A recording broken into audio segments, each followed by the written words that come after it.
Continuando con las clases teóricas de fisiología sanguínea, en la capítulo de hoy nos involucra el tema de coagulación.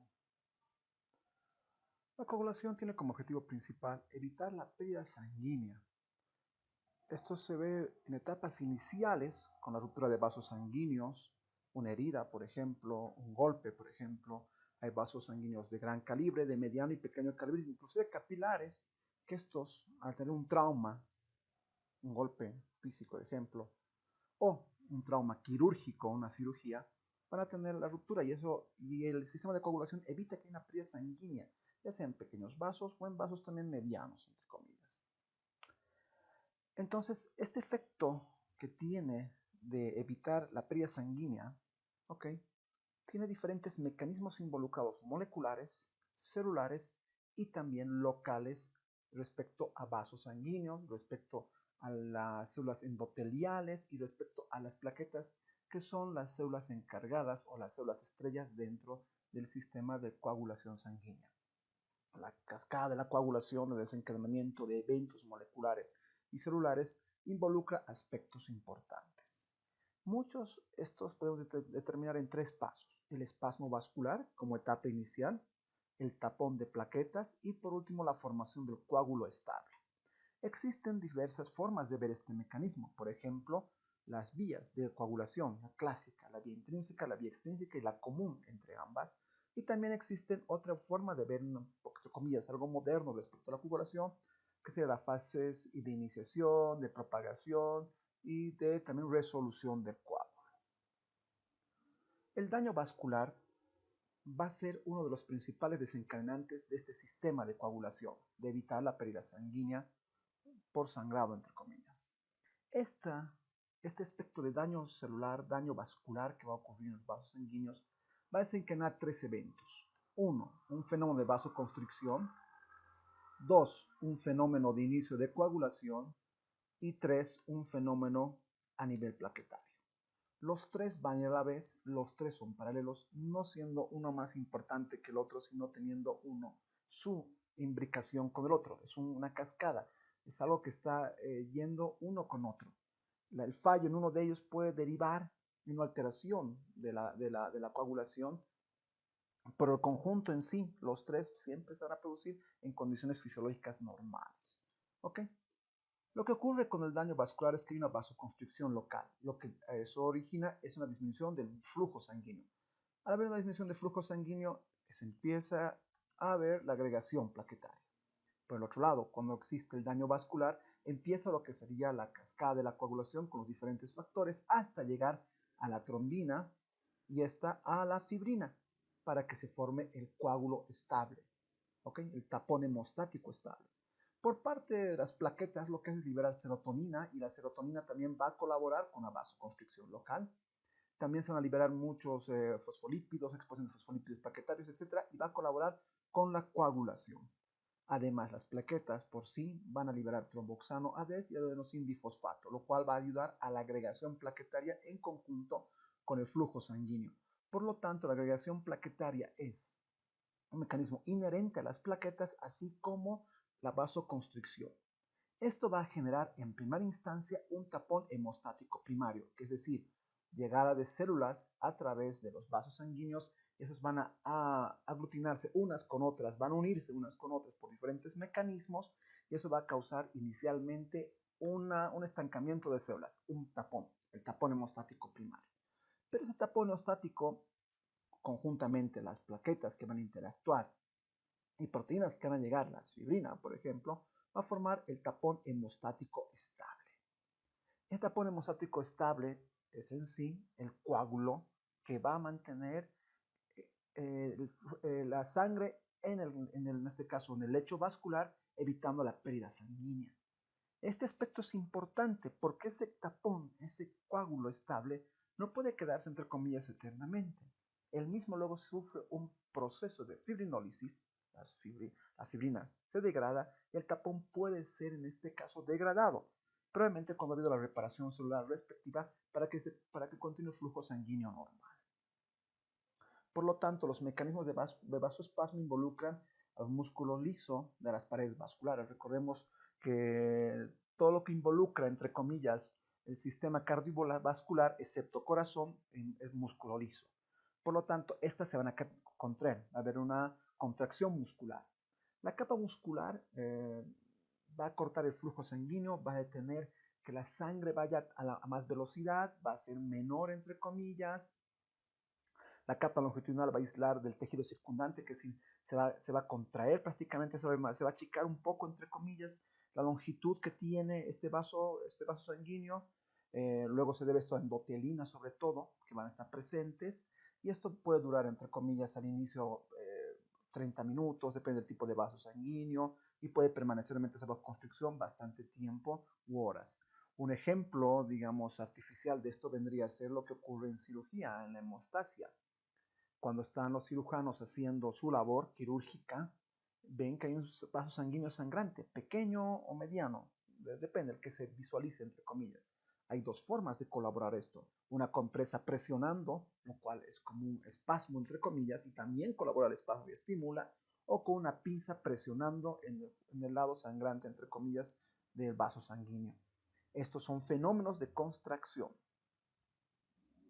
Aquí tenemos un esquema de lo que hablábamos inicialmente, que está la injuria, el daño a nivel del vaso sanguíneo, cómo ocurre, cómo están las células blancas y cómo van las plaquetas aquí en el flujo sanguíneo.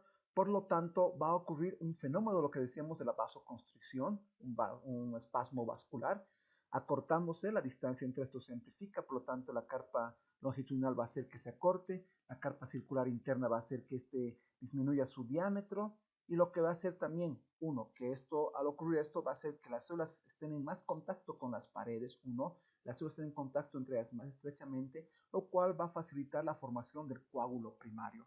Aquí vemos cómo llegan en la tercera parte de este esquema, cómo las plaquetas poco a poco van llegando, van formando el paquete, el tapón plaquetario inicial. Unas con otras se arremolinan, unas con otras se unen, se liberan sus fosfolípidos, se liberan factores de coagulación, hasta que luego llegue la fibrina o se libere la fibrina. Esta fibrina forme un tapón hemostático estable. Esta fibrina va a evitar la pérdida sanguínea en este vaso sanguíneo que ha tenido una injuria.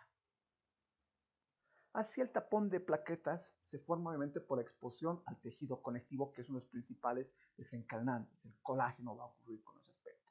Se aglutinan unas con otras, en términos vulgares se puede decir que se pegan. ¿Por qué? Porque cambia su estructura, se vuelven espinosas. Si eran, entre comillas, circulares o esféricas, se van a volver espinosas, van a enviar prolongaciones y uniéndose al colágeno expuesto. ¿Ok?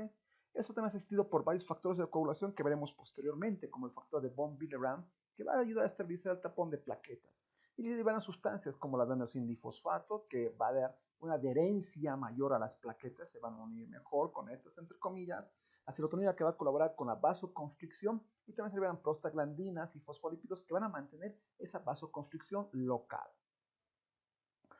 Vemos aquí el ejemplo de las plaquetas que están en reposo, que están circulando. Aquí vemos los factores que ocurren para las glicoproteínas, por ejemplo, que están presentes. Eso va a hacer que va a llegar acá para que las plaquetas se vayan uniendo. Las plaquetas van a cambiar, por ejemplo, de forma. Aquí tenemos las prolongaciones que tiene este factor de von Willebrand, que colabora con la parte de la exposición al colágeno. Todo aspecto va a hacer que las plaquetas lleguen en mayor cantidad. Debemos recordar que la adenosindifosfato colaboraba con esto. En ese aspecto las plaquetas van a unirse y van a formar un tapón inicial. Ese tapón de perpetuación, entre comillas, de lo que vendría a ser la coagulación, tendría que estar las fibras, la fibrina, aquí estabilizando el coágulo. Van a estabilizar totalmente el coágulo. Vean, no es un corte de todo el vaso sanguíneo, sino es el hecho de tener una lesión en una de sus paredes vasculares. Por lo tanto, en la coagulación se ven diferentes tipos de mecanismos. Veamos la vía clásica, la forma clásica de la coagulación, que sería la vía intrínseca, 1, la vía extrínseca como 2, y 1 común a ambas, que sería la vía final común, esta, la 3. Estas vías de la cascada de coagulación van a depender de qué es el desencadenante y qué factores se inician en uno u otro inicialmente. ¿Ok? Por ejemplo, aquí existe daño a nivel del vaso sanguíneo y se va a activar con eso el factor 12. Cuando se activa el factor 12, se llama 12A, que se ve en este gráfico en forma de espículas, ¿ok? va a actuar sobre el 11. El 11 inactivado se va a convertir en 11A, el 11A activado, que va a actuar sobre el 9 y ese va a ser el 9 activado, que en conjunto con el 8A activado van a formar como un complejo, entre comillas, para actuar sobre el factor 10. ¿Ok? Esto es en la vía intrínseca. En la vía extrínseca ocurre el trauma de células extravasculares, etc. Se activa el factor 3. Entonces hay diferencias. En este se activa el factor 12 y en este el factor 3. Luego el factor 3 va a activar sobre el factor 7 para el 7A. Aquí no teníamos el 7, es otra diferencia entre ambas vías. Luego el 7 activado va a llegar a unirse con el 3 para formar otro complejo que va a actuar sobre el factor 10. Entonces ya cuando tenemos el factor 10 activado más el 5 activado, estos dos, que es la vía común entre comillas, van a actuar sobre el factor 2, la protrombina. El factor 2 activado se convierte en trombina. El factor 2 activado, la trombina, va a actuar sobre el fibrinógeno, que es el factor 1, y el fibrinógeno se va a convertir en fibrina, que sería el factor 1 activado. Esto con interacción con el factor 3 activado va a hacer que haya la formación del coágulo estable con el entrecruzamiento, la unión, el cross-linking entre las moléculas de fibrina para generar un coágulo estable. Aquí tenemos una descripción de los factores de la coagulación. ¿Okay? Recordemos que el uno se llama fibrinógeno, es una proteína plasmática y se produce a nivel hepático. Y está en las vías de la cascada de la coagulación común, es la etapa final, entre comillas. Luego tenemos la protrombina, también producida a nivel hepático, pero es dependiente de la vitamina K, que luego veremos posteriormente cuál es su importancia. La proteína plasmática, la protrombina, y está también en la vía común. Luego tenemos el factor 3, que es parte de la vía extrínseca, ¿ok? Se produce en células dañadas, en plaquetas, por ejemplo. Tenemos el calcio como factor 4, que está presente en todo el proceso, ¿ok? Es parte de la dieta, en plaquetas y en la matriz ósea también, ¿ok? Tenemos el factor 5, la proacelerina, que se halla en el plasma, producido por hígado y por plaquetas, y está en las dos vías, en la intrínseca y en la extrínseca, ¿ok? El factor 6 se describió, pero realmente no tiene una función en la cascada de la coagulación. El factor 7, la proconvertina, que se produce a nivel hepático, también es dependiente de la vitamina K, ¿ok? Y está en la vía extrínseca por defecto. El factor 8 es el factor antihemolítico A, ¿ok? Se produce también a nivel de células endoteliales y plaquetas, ¿ok? Y, por ejemplo, su déficit o su alteración está involucrada en hemofilia de tipo A. El factor 9, o es el antihemolítico factor B, o el componente del plasma de tromboplastina, se produce a nivel hepático, también es un factor K dependiente, es decir, de vitamina K, está en la vía intrínseca y su defecto producirá la hemofilia tipo B. El factor 10, o Stuart-Prower, o tromboquinasa, se produce a nivel hepático y también es dependiente de la vitamina K, que está en las dos vías, en la intrínseca y en la extrínseca, como has visto que junto con el 5 va a activar al 10. ¿Ok? Luego tenemos el factor antihemolítico C, que es un factor de plasma de tromboplastina, ¿ok? Produce a nivel hepático también, está en la vía intrínseca y resulta en la hemofilia de tipo C, ¿ok? Luego tenemos el factor 12 o factor de Hagemann, ¿ok? Se produce a nivel hepático y está en la vía intrínseca, ¿ok? Y esto, por ejemplo, se emplea para el tema de estudio a nivel in vitro y la activación de la plasmina, ¿ok? Luego tenemos el factor estabilizante de la fibrina, que sería el factor 13, que se produce en hígado y también en plaquetas, lo cual hace que haya una estabilidad de las fibras de fibrina, del coágulo final. Vimos que existen dos factores importantes. En este caso, los K-dependientes y los no K-dependientes. Los K-dependientes vienen a ser el factor 2, el factor 7, el factor 9 y el factor 10. Una especie de mnemotécnico sería 2 más 7, 9 y al lado el 10. Que es decir, los factores 2, 7, 9 y 10 son dependientes de vitamina K. ¿Y para qué sirve la vitamina K? La vitamina K hace que los fosfolípidos de la membrana se unan al calcio. Y el calcio, recordemos que es nuestro factor 4 que está presente en todo el proceso, que está presente en todas las vías. Entonces este factor es importantísimo para formar el coágulo. Por lo tanto, la vitamina K hace que se una al ácido glutámico, un factor carboxilado, lo que los carboxila, que son los grupos carboxilos, antes del ácido glutámico, y eso va a hacer que se una al calcio. Y por lo tanto, estas células van a poder agregarse o unirse entre ellas. Las plaquetas juegan un rol principal y primordial en la cascada de la coagulación. Aquí tenemos en la parte superior una microfotografía electrónica de las plaquetas, donde se pueden ver que existen gránulos, se pueden ver que existen sistemas tubulares, por ejemplo, si bien son células muy pequeñas, pero están más o menos entre 300.000 a 450.000 por microlitro de sangre, es una gran cantidad, son células pequeñas, si bien su progenitor es bastante grande, el megacariocito, y luego esto va a llegar hacia las plaquetas, tienen diferentes estructuras. Tiene una parte densa externa fuera de microtúbulos y una parte interna más clara, donde están, por ejemplo, los gránulos alfa, los gránulos densos que están, y está afuera, por ejemplo, su membrana celular, también hay gránulos de glucógeno y mitocondrias, ¿vale? Entonces, este sistema que tiene las plaquetas para tener contacto con el calcio por los microtúbulos, para tener por el tubular, perdón, para tener contacto con otras sustancias, muy importante. Y también recordemos que cuando se activa se liberan como espículas, como espinosos se vuelve. Este aspecto es muy importante dentro de las plaquetas. ¿Qué tienen los gránulos en las plaquetas? Pues los gránulos densos van a tener adenosindifosfato, importante para la agregación plaquetaria, el trifosfato de adenosina, la ATP, la serotonina para la vasoconstricción, el calcio que es un factor de la coagulación y grupos fosfatos. También tienen enzimas hidrolíticas que sirven a degradar ciertas sustancias dentro de los lisosomas. Los gránulos alfa tienen el factor de von Willebrand, la fibronectina, la vitronectina, el fibrinógeno, por ejemplo. También van a tener ciertos péptidos como el factor de crecimiento derivado de las plaquetas, que es muy importante, el factor plaquetario 4, la trombospondina, etc. También tienen dentro sus gránulos alfa al factor 5, el factor 11, la proteína S y el enzimógeno de alto peso molecular que también está involucrado dentro de la cascada de la coagulación, así como el fibrinógeno. Por lo tanto, las plaquetas juegan un rol importante, ya sea por su formación, por su forma para volver espículas, las cuales se van a aglutinar, y también por los factores de coagulación que están presentes dentro de sus gránulos, que van a tener todas las funciones dentro de la formación del tapón plaquetario.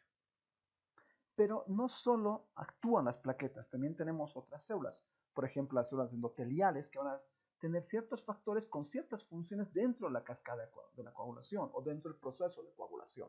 Por ejemplo, tenemos un inhibidor de la vía del factor tisular que inhibe la coagulación, por ejemplo, por los naturales. Recordemos que no se puede formar coágulos de manera espontánea, uno, y tampoco el coágulo puede estar presente eternamente, entre comillas. Tenemos la prostaciclina que va a dar una vasodilatación, por lo tanto va a inhibir la agregación plaquetaria. Tenemos el activador del plasminógeno tisular, o tisular de plasminógeno, que es profibrinolítico, ¿vale? En ese caso. La tromomodulina, que va a ser implicada con el sistema de la proteína C.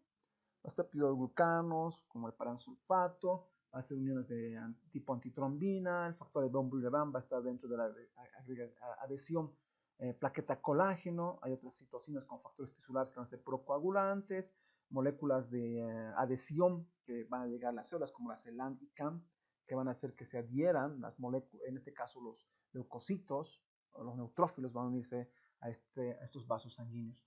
Por lo tanto, estas células también tienen cierta implicancia dentro del sistema o de la cascada de la coagulación. Con esto hemos llegado a la parte 1 de coagulación, haciendo hincapié en los factores, haciendo hincapié en la plaqueta, y en la siguiente clase veremos el tema de la visión de todo lo que serían las vías. Uno, la forma clásica de ver la coagulación, y el segundo, la visión entre comillas moderna de la coagulación, con las fases que tiene cada uno. Gracias.